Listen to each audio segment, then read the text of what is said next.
about the we were studying about the history of Mendel genetics. Mendel के बारे में, Mendel के work के बारे में हमने थोड़ी हिस्ट्री पढ़ी कि वो ऑस्ट्रिया से बिलोंग करते थे और उन्होंने अपना सारा वर्क किस पे किया था, पीस प्लांट पे उन्होंने एक्सपेरिमेंट्स किए थे और पी प्लांट के एक्सपेरिमेंट के बेसिस पे उन्होंने लॉज दिए। He gave laws of inheritance। अब आप देख सकते हो आपके सामने स्क्रीन पे मेंडेलियन लॉ ऑफ हेरिडिटी लिखा हुआ है। So these are the laws which was given by Mendel and ऊपर के जो 2 पॉइंट्स हैं वो उसके कह सकते हैं observations थे। The above two were the observations। On the basis of those observations, the Mendel have proposed the first law which is given below। ठीक है, ऊपर के दोनों पॉइंट से, ऑब्जर्वेशन से कंक्लूड करके मेंडल ने फर्स्ट लॉ दिया था। तो what were the above observations of Mendel? First observation was law of paired factor। उसने कहा कि there must be, the factors must be in pairs। He told that the factors which control the characters वो pair में होने चाहिए। वो उसका मानना था, कहता था कि factors are responsible for the transmission of characters and these are present in pairs।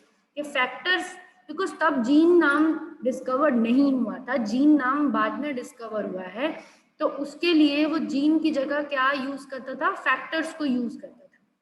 ठीक है, तो फैक्टर्स, जो मेंडल फैक्टर्स जिन चीजों को रिप्रेजेंट कर रहा है वो एक्चुअली में जीन की बात कह रहा है। तो लॉ ऑफ पेयर्ड फैक्टर ये कहता है कि factors are responsible for the transmission of characters. Factors transmission of character के लिए रिस्पॉन्सिबल हैं एंड ये पेयर में होते हैं। हर इंडिविजुअल में ये फैक्टर क्या होते हैं, पेयर में होते हैं। जैसे कि मेंडल अगर टॉल प्लांट लेता है तो टॉल प्लांट जो होता है उसके अंदर दोनों एलील्स जो होती हैं, उसके अंदर 2 केस हो सकते हैं टॉलनेस के। या तो उसकी दोनों एलील सेम होंगी, होमोजाइगस टॉल होगा वो। अगर वो होमोजाइगस टॉल होगा तो दोनों कैपिटल टी वाली एलील्स उसमें होंगी। एंड अगर वो हेट्रोजाइगस टॉल है, दूसरा केस क्या बनता है, दूसरा केस कॉमा लगा के लिखेंगे कि next it can be toll because of एक सिंगल एलील उसमें कैपिटल है और दूसरी वाली एलील उसमें स्मॉल है। तो 2 वजह से वो टॉल हो सकता है। एक हेट्रोजाइगस की वजह से, हेट्रो मींस डिफरेंट एलील्स, और एक होमोजाइगस की वजह से। कैपिटल टी और कैपिटल टी अगर हो गया दोनों में सेम होगा तो होमोजाइगस की वजह से। It is because of the homozygous condition, मतलब सेम जीन्स है। तो ये क्या है, पर ध्यान देने वाली बात क्या, मेंडल के कहने के अनुसार इंडिविजुअल का कोई भी कैरेक्टर होता है वो पेयर फैक्टर्स में ही कंट्रोल होता है। उसको कंट्रोल करने वाले जो फैक्टर होते हैं वो पेयर्स में होते हैं। एलील्स कितनी है टॉलनेस की, 2, और हेट्रोजाइगस में भी 2 हैं, एक कैपिटल और एक स्मॉल। तो पहला ऑब्जर्वेशन ये कहता है कि एलील्स या लॉ ऑफ पेयर फैक्टर्स ये कहता है कि जो फैक्टर्स होंगे वो पेयर में होते हैं and factor are responsible for transmission of character. Factors से ही ट्रांसमिशन हो रहा है कैरेक्टर्स का। These are present in the pairs, ये पेयर्स में प्रेजेंट होते हैं। सेकेंड ऑब्जर्वेशन क्या कह रहा है, what is the second observation, law of dominance. Second observation is the law of dominance. क्या होगा ये law of dominance, in hybrid dominant character suppresses the expression of the recessive character. ये है law of dominance.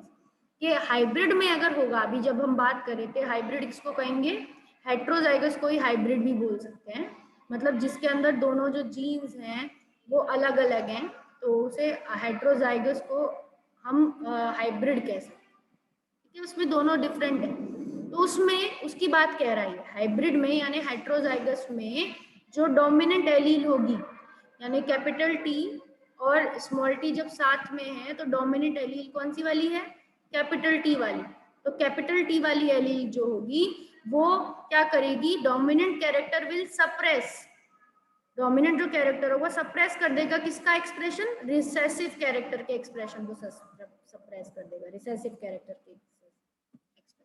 Clear हुआ कि recessive character फिर नहीं show होगा और टॉलनेस शो होगी। क्या शो होगी, टॉलनेस शो होगी। क्लियर हुआ बच्चों। अब मेंडल Yes, ma'am. का फर्स्ट लॉ, मेंडल का Yes, फर्स्ट लॉ क्या है? अब ये इसकी बात आती है लॉ ऑफ सेग्रीगेशन और law of purity of gametes. इसको कहते हैं लॉ ऑफ सेग्रीगेशन या law of purity of gametes, इसका दूसरा नाम है।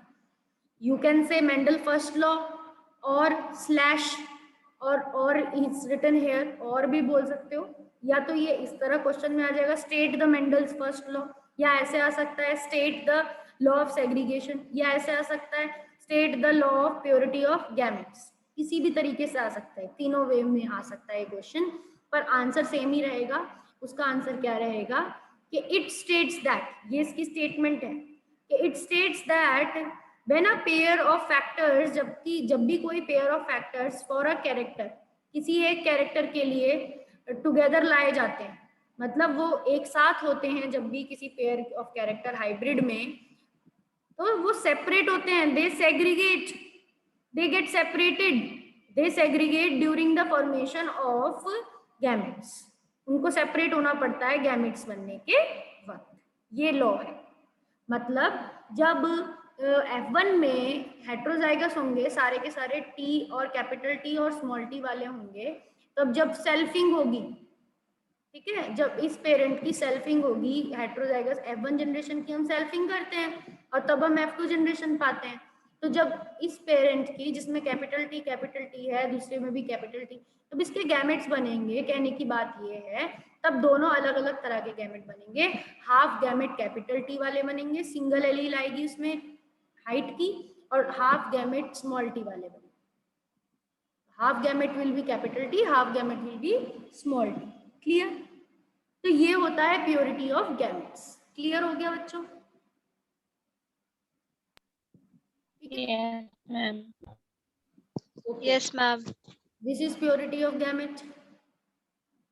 Now that means कभी भी क्या होता है कि फैक्टर्स भले ही हाइब्रिड में हो, देखो लिखा है when a factor is in the hybrid form, character is brought together in a hybrid, तो दो कैरेक्टर की दो अलग अलग एलील्स साथ में लाई गई F1 में, कि उसमें दोनों तरह की एलील्स थी, बट फिर भी they do not show blending, they remain pure. ये एलील्स कभी भी ब्लेंडिंग नहीं शो करती हैं, और ये एज सच ऐसी की ऐसी अलग अलग यूनिट्स की तरह रहती हैं, they remain as pure, so this is therefore it is called purity of gametes। और even जब ये गैमेट में जाएंगी तो गैमेट भी प्योर होते हैं, मतलब गैमेट में हर बार एक ही एलील जाती है, कभी भी दो नहीं जाती, इसीलिए गैमेट भी क्या है, मिक्स्ड नहीं है, गैमेट भी हमेशा सिंगल एलील रखते हैं, तो गैमेट भी क्या है, प्योर है।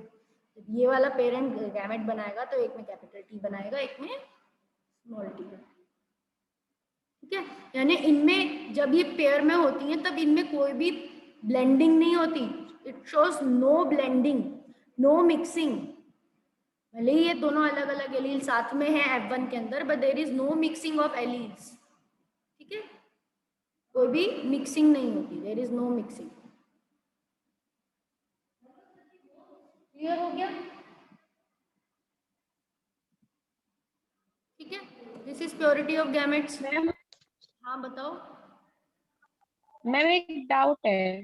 बताओ। मैम हमने देखा है कि मैम अगर दो पेरेंट्स उनकी हाइट कम होती है तो फिर उनके बच्चे की हाइट बड़ी कैसे हो जाती है, जबकि जो वो है उनका जो ट्रेट है वो रिसेसिव है, क्योंकि उनके में दोनों स्मॉल टी है इसलिए उनकी हाइट कम है। थोड़ा सा ह्यूमन की हाइट वाले कैरेक्टर में कह सकते हैं कि उसमें प्योरिटी ऑफ गैमेट्स नहीं, मतलब प्योरिटी ऑफ गैमेट्स तो सब में है खैर, बट उसमें सिर्फ ह्यूमन को लेकर, ह्यूमन के कुछ ऐसे कैरेक्टर हैं जो सिंगल जीन से कंट्रोल नहीं हो रहे, क्योंकि जो पी प्लांट की हाइट है वो एक ही सिंगल जीन से कंट्रोल हो रही है, कैपिटल टी स्मॉल टी वाली से, तो इसलिए उसमें दूसरे एलील्स का इंटरफेरेंस नहीं है। बट ह्यूमन के कुछ ऐसे कैरेक्टर है जैसे स्किन टोन है और हाइट है, ठीक है, ये दो ऐसे कैरेक्टर है ह्यूमन के, और भी दो तीन कैरेक्टर्स ऐसे हैं ह्यूमन के जो पॉलीजेनेटिक होते हैं। पॉलीजेनेटिक मतलब एक तीन से ज्यादा जीन्स, दो से ज्यादा जीन्स, मोर देन 2 जीन्स उनको कंट्रोल करती है, ठीक है, तो उनकी मल्टीपल एलील्स होती हैं, जैसे ब्लड ग्रुप्स, ब्लड ग्रुप की जीन भी मल्टीपल एलील से कोड होती है, 3 जीन्स होती है ब्लड ग्रुप की, एक में IA, एक में IB और एक में I, जो O को रिप्रेजेंट करता है, O ब्लड ग्रुप। तो इनके कॉम्बिनेशंस बनते हैं और इनके कॉम्बिनेशंस में तमाम ब्लड ग्रुप बन जाते हैं। तो इस वजह से जो ह्यूमन के कैरेक्टर्स हैं वो मल्टीपल एलील से कंट्रोल होने की वजह से जो ह्यूमन की हाइट है वो अलग भी होती है, क्योंकि वो सिंगल एक ही हाइट की जीन उनमें एक नहीं है, 2-3 डिफरेंट क्रोमोसोम पे 2-3 जीन्स हैं जो हाइट को ऑटोमेटिकली कंट्रोल कर रही हैं। इस वजह से पर्सन की हाइट अलग हो सकती है पेरेंट्स की हाइट से भी, ठीक है। ओके और मैम। ओल्ड पेरेंटल भी, हाँ ये भी सही कहा, बात कही कि हमारी जो एंसेस्ट्री है कहीं ना कहीं से वो हाइट का कैरेक्टर आ रहा है हमारे, चाहे वो हमारे दादा की तरफ से आ रहा हो चाहे वो हमारे नाना की तरफ से आ रहा हो, हाइट का कैरेक्टर हमने इनहेरिट किया है। Okay, yes ma'am. भी इसमें आएगी, दोनों चीजें इसमें आएगी। अब नाउ यस नेक्स्ट मैम। जब मैम बताओ। मैम जब मोनिशा ने ये क्वेश्चन रेज किया था मेरे को भी फर्स्ट यही आया था माइंड में। हाँ, तो ओल्ड इनहेरिटेंस तो सभी का होता है। अभी हमें पता नहीं कि हम सोचते हैं यार हमारी आंखें तो यार ना मम्मी से मिल रही है ना पापा से मिल रही हैं, पर जब हम अपने दादाजी की फोटो देखें या दादी की फोटो देखें तो हमें लगता है अरे यार मेरी आंखें तो दादी पे गई हैं, ठीक है। तो इस तरीके से, या नाना की फोटो देखें तो कुछ हमारा मैटरनल फैमिली से भी आती है, कुछ जीन्स पुराने जनरेशन से भी आती है हमारे अंदर जीन्स, ठीक है। ग्रेट ग्रैंडफादर से भी आ सकती है, very good. Great grand parents से भी हमारी कुछ जनरेशन्स की जीन्स आती हैं, ठीक है। Now inheritance of one gene can be explain by monohybrid cross. तो मेंडल का जो फर्स्ट लॉ था वो बात करता है वन जीन के इनहेरिटेंस की, it talks about the inheritance of one gene. और जब वन जीन की इनहेरिटेंस की बात होती है तो कहने का मतलब ये होता है कि हम सिंपल किसकी बात करें, मोनोहाइब्रिड क्रॉस की बात करें, कि हम ऐसे पेरेंट्स को क्रॉस करा रहे हैं, we are selecting those pea generations, और ऐसे पेरेंट जनरेशन हम बना रहे हैं जो कि सिंगल कैरेक्टर में अलग है, कि एक तो टॉल पी प्लांट है और एक शॉर्ट पी प्लांट है, उनका हम लोग क्रॉस करा रहे हैं, ठीक है। We are crossing tall and short pea plants. तो जब हम ऐसे करा रहे हैं तो हम कहते हैं कि मोनोहाइब्रिड क्रॉस है, क्योंकि हमने सिर्फ एक ही कैरेक्टर अलग चुना है।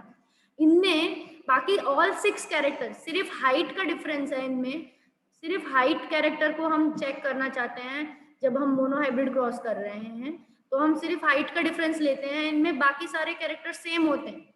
यानी इसमें flower colour, pod shape, flower seed shape, flower position, ये सारी चीजें सेम रहेंगी। सिर्फ ये दोनों प्लांट किस में अंतर होगा, इनमें सिर्फ हाइट में अंतर होगा, ठीक है। और उन प्लांट्स का जब हम उन पेरेंट्स का जब हम क्रॉस कराएंगे तो इस तरह के क्रॉस को जो सिर्फ सिंगल कैरेक्टर में, जिसमें इनहेरिटेंस ऑफ वन जीन पढ़ी जाती है और जो सिर्फ सिंगल कैरेक्टर में अलग होता है, तो उसको बोलते हैं मोनोहाइब्रिड, ठीक है। हाँ, मोनोहाइब्रिड कहते हैं जिसमें सिंगल हमने एक ही, क्योंकि अब रिप्रेजेंट के लिए भी तो आप देख सकते हो सही लिख रहे हैं जो बच्चा है स्टूडेंट है, कि रिप्रेजेंट करने के लिए भी तो हम एक ही एलील को शो कर रहे हैं। कि टॉल में प्योर टॉल लिया है कि दोनों एलील टॉल है, शॉर्ट के लिए उसकी दूसरे वाले पेरेंट की दोनों एलील शॉर्ट है, स्मॉल टी और स्मॉल टी, ठीक है, क्लियर। तो एक ही कैरेक्टर ले रहे हैं, जब एक कैरेक्टर को लेके क्रॉस किया जाता है तो दैट इज मोनोहाइब्रिड क्रॉस। तो बहुत सिंपल डेफिनेशन, जब हम डायहाइब्रिड पढ़ेंगे आगे तो उसमें कितने कैरेक्टर्स को लेके करेंगे, 2। 2। तो नेम से ही पता चल रहा है, ठीक है। तो mono mean single, dihybrid means 2। The cross between 2 parents, आगे भी ये लिखा है, the cross between 2 parents differing in one pair of contrasting character. एक पेयर ऑफ कंट्रास्टिंग कैरेक्टर के लिए अगर कोई क्रॉस करा रहे हैं जो एक पेयर में ही डिफरेंट है अगर पेरेंट्स, तो इस तरह के क्रॉस को क्या बोलते हैं, मोनोहाइब्रिड क्रॉस। और ये क्रॉस मोनोहाइब्रिड क्रॉस। तो इसको क्यों करा जाता है, to study the inheritance of one gene, it is called it is done to study the inheritance of single gene. Clear हो गया। ये मोनोहाइब्रिड क्रॉस का एक डायग्राम दिखा रखा है, it is showing the diagram in the beautiful way, it is showing all the things के potted plant मतलब प्लांट एक ग्रो हो रहा है, ठीक है, और ग्रो में वहाँ पे उसके नीचे ही उसका जीनोटाइप भी लिखा हुआ है, फर्स्ट प्लांट जो है पी जनरेशन का, और इसे बोला गया है कि this is P generation, parental generation. ठीक है, पेरेंटल जनरेशन में आप देख रहे हो कि नीचे की तरफ क्या है, उनके जीनोटाइप्स भी लिखे हैं। This is tall plant genotype capital T, this is small short plant genotype small T. फिर गैमेट्स की बात आई, अब जब इन्हें रिप्रोडक्शन कराना है, जब इनके बीच में हमें क्या करवानी है, क्रॉसिंग करवानी। क्रॉसिंग मीन्स आर्टिफिशियल हाइब्रिडाइजेशन करानी है। दैट मीन्स हमको एक प्लांट के पॉलन ग्रेन्स दूसरे में ट्रांसफर कराने हैं स्टिग्मा पे, तो हम क्या करेंगे, क्रॉसिंग करा रहे हैं, तो उसमें क्या होगा, उनके पॉलन ग्रेन में क्या जाता है, हमने फर्स्ट चैप्टर में पढ़ा पॉलन ग्रेन में स्पर्म होते हैं, तो स्पर्म में इस पेरेंट, मान लो ये मेल पेरेंट है, ठीक है, और ये फीमेल पेरेंट है, फीमेल पेरेंट प्लांट है, तो मेल पेरेंट से अगर मैं पॉलन ग्रेन्स यहाँ के फ्लावर में से इसमें डाल रही हूँ, तो पॉलन ग्रेन्स में क्या जा रहे हैं, स्पर्म जा रहे हैं, तो स्पर्म में इन दोनों टी में से कितने टी होंगे, only single, one T will come, ठीक है, and here one small T will come, both will have only single alleles. तो यहाँ गैमेट बना स्मॉल टी, यहाँ बना कैपिटल टी। अब जब इन दोनों का फ्यूजन हुआ दोनों गैमेट का, तो एक जाइगोट बन गया F1 का, और सारे जाइगोट ऐसे ही बनेंगे क्योंकि इसमें कोई और एलील है ही नहीं। पेरेंट जनरेशन में, पेरेंट जनरेशन टॉलनेस के लिए क्या है, ओनली कैपिटल टी है, all F1 will be toll, all F1 generation will be tall because सब में क्या है, सब में हाइब्रिड जीन हेट्रोजाइगस है, ठीक है, सारे F1 वाले क्या हैं, टॉल बनेंगे because all these are heterozygous, these are heterozygous, all F1 will be tall. ये देखो, yes Monisha, what you are saying, dominant, हाँ डोमिनेंट एलील है उसमें, ठीक है, डोमिनेंट कैरेक्टर शो होता है, yes, so dominant character is shown in the F1, so that is it is called the it is all F1s are tall, and then F1 की भी क्या करवाएंगे, we will do F1 again self pollination, we will do the self pollination of F1, clear। तो self pollination जब हम F1 की करवाएंगे तो it will become the, again it will form gametes. F1 में कैपिटल टी और small T है, तो इस वाले प्लांट में भी ये जीनोटाइप है, इस वाले प्लांट में भी ये जीनोटाइप है, तो they will form now two different type of gametes. 50% gametes तो कैपिटल टी वाले, 50% गैमेट्स स्मॉल टी वाले। अदर ये वाला प्लांट भी ऐसे ही बनाएगा, 50% capital T, other 50% small T, red and green, यहाँ रेड और ग्रीन कलर से शो हो रहा है।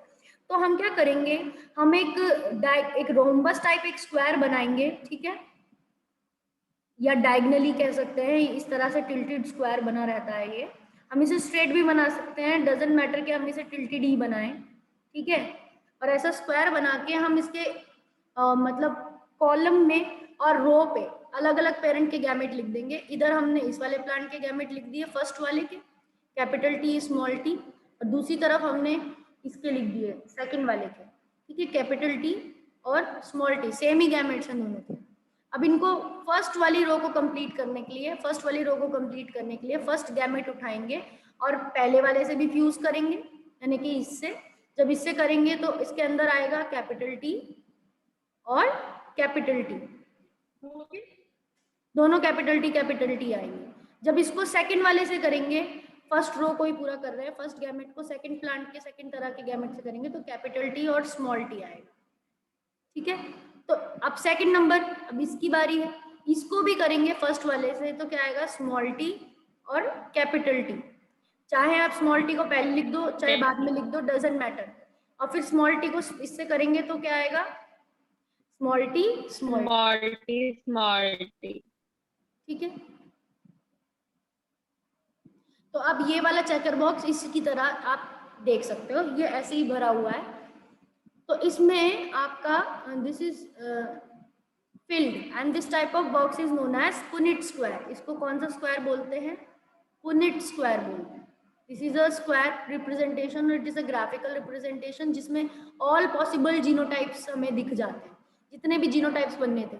अब यहाँ पे कैपिटल टी वाला 1 बना है, It is this kind of plant is 1, this kind of offspring is 1, and heterozygous offsprings यहाँ पे कितने हैं? 2. This kind of offspring is 2, and only the homozygous recessive is 1 again. So 1 ratio, 2 ratio, 1.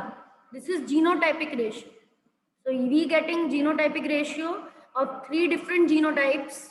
We are getting purely tall is 1, ठीक है? Then ratio, the heterozygous talls are 2, and then the homozygous recessive is 1.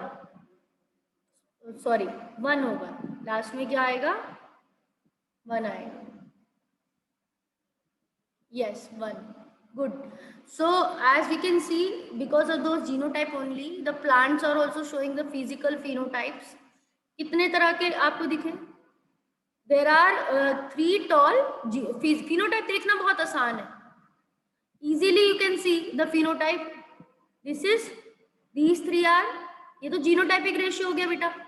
और अब phenotypic ratio अगर आपको दिखना है तो physical appearance का ratio है, ठीक है? फिजिकल अपीयरेंस का रेशियो यानी कि कितने टॉल? 3 रेशियो 1, ठीक है? 3 are tall and 1 is short, ठीक है? 3 रेशियो. तो दिस इज फिनोटाइपिक रेशियो. तो दिस इज मोनोहाइब्रिड क्रॉस. तो आपको ये सारा लिखना होता है. You all have to represent like this only, कि मार्जिन के इस तरफ आप पी जनरेशन लिखते हो, फिर यहाँ पर मार्जिन के अंदर आप प्लांट्स को लिखते हो, दोनों प्लांट्स को लिखते हो. दोनों प्लांट्स के नीचे आप यहाँ पर डायरेक्ट मेल भी लिख सकते हो, एक मेल ऊपर हेडिंग डाल सकते हो, एक फीमेल हेडिंग डाल सकते हो, ठीक है? अगर आप प्लांट के डायग्राम नहीं बनाना चाहते तो प्लांट के का फिजिकल अपीयरेंस लिख दो, टॉल लिख दो. टॉल के नीचे लिख दो आप कैपिटल टी. शॉर्ट लिख दो, शॉर्ट के नीचे आप लिख दो स्मॉल टी, ठीक है? What is this? What is this? That means what? Which one?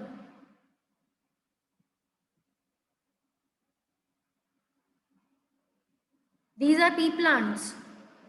These are pea plants. The image of pea plant. वो जो पिछली क्लास में पढ़ा था. हाँ, these are pea plants picture बेटा. जब वो पढ़ा था. ये पिक्चर्स है पी प्लांट की. ये लंबा प्लांट है इसीलिए इसको दिखा रखा है. दिस इज टॉल प्लांट और उसके नीचे उसकी जीनोटाइप लिखी, हाइट में बड़ा है. Then what are you asking? You can unmute your mic also. You can tell me. Yes, speak out Arun. What you are asking? Diagram, circle.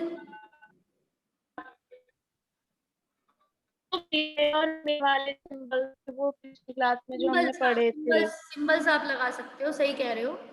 You can use symbols also, male और female की जगह.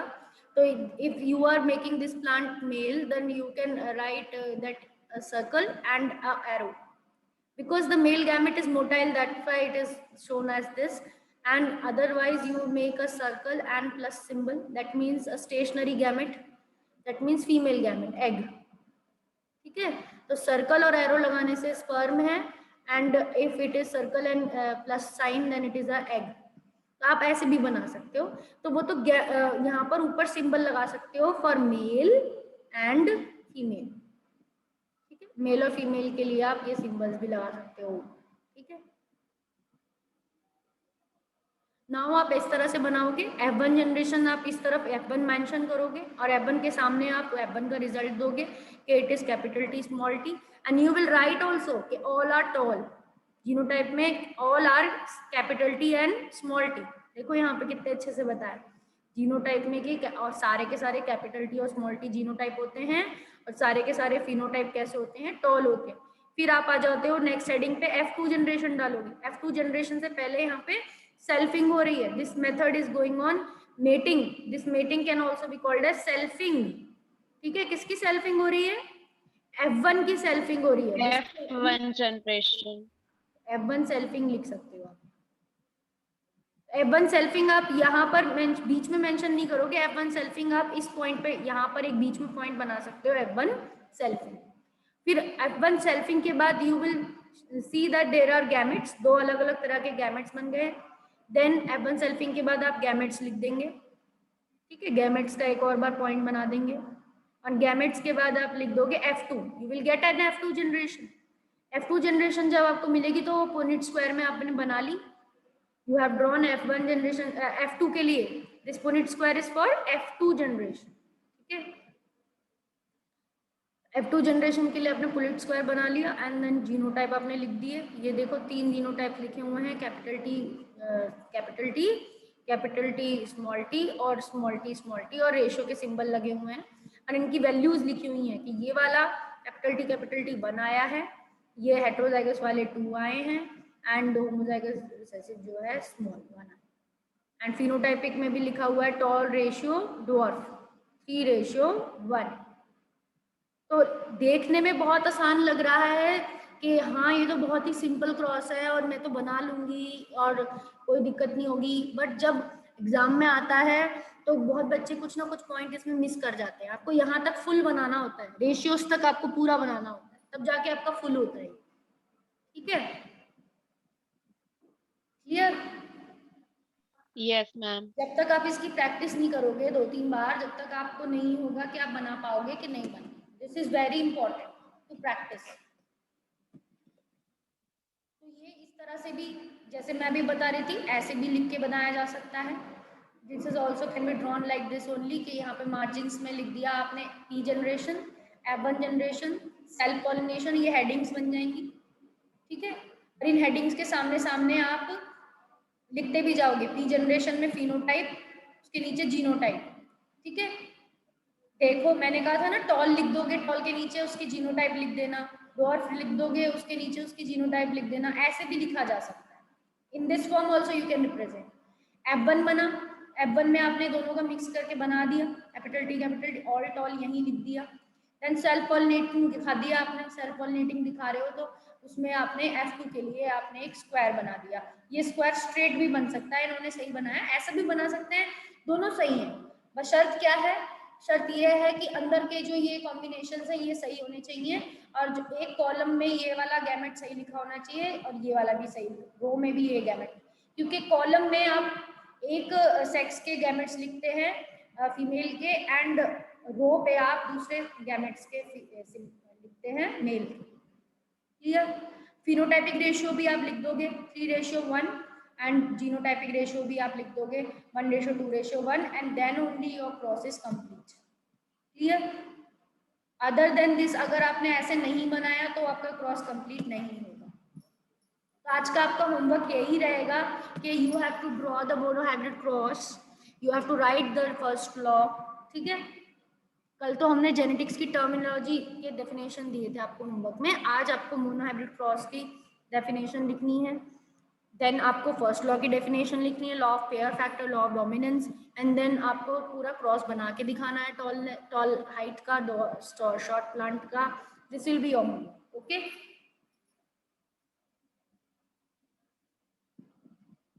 So I am ending the class over now because now your next period will be also there. So till here only we will do. We will resume the things in the next class. Okay? Is it Okay, clear? ma'am.